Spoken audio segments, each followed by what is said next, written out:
کہ میں بہت سارے لوگوں سے ملاقات کیا جو دولہے بننے والے ہیں، کیا میاں آپ جہیز لے رہے نہیں لے رہے؟ تو وہ سیدھا سیدھا ہم کو یہ بات بتا رہے ہیں کہ ہماری طرف سے کوئی ڈیمانڈ نہیں ہے۔ دیکھو مول صاحب، یہ بات وہ لوگ کھل کے بول رہے ہیں، تو کیا مطلب ہوا کہ ہماری طرف سے کوئی ڈیمانڈ نہیں ہے؟ اس جملے کا مطلب سمجھیے، یہ آج کل کے بڑے ڈھونگی بابا ہے کہ ہم لوگ تو کچھ سوال نہیں کر رہے، لیکن آپ دینا چاہ رہے تو دے سکتے ہیں۔ آپ کی بچی کو ہی دے رہے ہیں، پلنگ دے رہے ہیں تو بھی آپ کی بچی کو دے رہے ہیں، گاڑی دے رہے تو بھی آپ کی بچی کو دے رہے ہیں، اور سونا چاندی دے رہے تو بھی آپ کی بچی کو دے رہے، جوڑے کا رقم بھی دے رہے تو آپ کی بچی کو دے رہے، اور سامان بھی اگر دے رہے ہیں، چپے چندیاں دے رہے تو بھی آپ کی بچی کو دے رہے ہیں۔ یہ آزو بازو میں جو خالہ، نانی، پھپھا، چچا، تایا بیٹھے ہوئے رہتے ہیں نا ڈھونگی بابا، یہ لوگ بولتے ہیں، کیا بولتے ہیں؟ ہماری طرف سے کوئی ڈیمانڈ نہیں ہے، دیکھو خالہ ماں بول کے بچی والوں کو بولتے ہیں۔ یہ اس دور کے بڑے ڈھونگی بابا ہے۔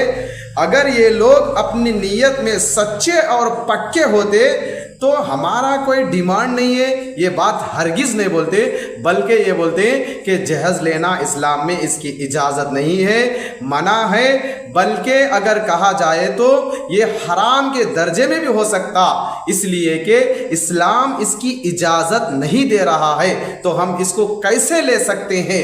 تو میرے عزیزوں، میں یہ بات بتاتا ہوں ان ڈھونگی باباؤں کو، اگر تم نیت میں پکے اور سچے اگر ہے تو گاڑی 5 مہینے پہلے ہی اپنے گھر میں لا کے رکھ لے، شادی تک بھوکا پیاسا کیوں انتظار کر رہا؟ اور پلنگ اگر تو نہیں لینا چاہ رہا ہے تو پھر تو شادی تک انتظار کئی کو کر رہا؟ تو شادی سے 2-4 مہینے پہلے اپنے جیب سے جو محنت کر کے کمایا اس پیسے سے پلنگ لا کے رکھ لے، اور تو اتنا بڑا فقیر نہیں ہے اور تو ڈھونگی بابا نہیں ہے تو پھر جوڑے کے رقم کے واسطے اپنے جیب سے پیسے نکال کے دے۔ لڑکی والوں کو وہ کپڑا جو چیزیں ان کی ضرورت کی ہوتی ہیں وہ چیزیں لا لیتے ہیں۔ یہ ڈھونگی بابا جو آج کل کے نوشے ہوتے ہیں وہ لوگ بولتے ہیں ہمارا کوئی ڈیمانڈ نہیں ہے مول صاحب، ہم کوئی ڈیمانڈ نہیں کر رہے، وہ لوگ اپنی خوشی سے دینا چاہ رہے۔ ارے بابا، تو شادی تک انتظار کئی کو کر رہا؟ تو اگر اللہ تے کو مرد بنائے ہیں، اللہ تے کو ذمہ دار بنائے ہیں، عورتوں پر تجھے ایک درجہ اللہ نے بڑھا دیا ہے، تو پھر اس درجے کا لحاظ رکھ، اس درجے کا مقام و مرتبہ باقی رکھ۔ اپنے اس درجے کو، اپنے مقام کو کیوں ملیامٹ کر رہا ہے؟ اپنے آپ کو کیوں ذلیل کر رہا ہے؟ یہ آج کل کے نوش ایسے ہیں جو ماشاءاللہ مصعب ہم تو لینا نہیں چاہتے ہیں، وہ لوگ دے رہے ہیں۔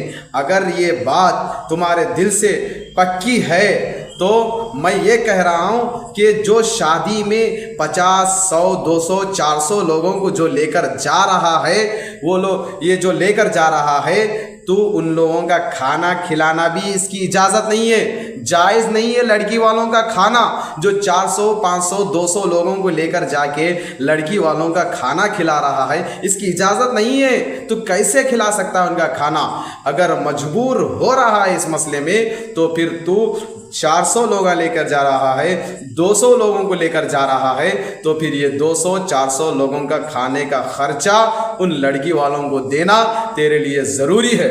کہ ہم مسلمانوں کو یہ پیغام دینا چاہتے ہیں کہ جہیز کی بات آنے سے پہلے، لین دین کی بات آنے سے پہلے، ان ساری چیزوں کو جو زندگی میں جو ضروریاتی چیزیں ہوتی ہے ان چیزوں کو شادی سے 2-4 مہینے پہلے لا کر رکھ لے، کیا فرق پڑے گا؟ اس لیے میرے عزیزوں، ہم لڑکی والوں سے کوئی چیز لینا اس کی اجازت نہیں ہے، بلکہ لڑکے کو خود مہر دینا ہوتا ہے۔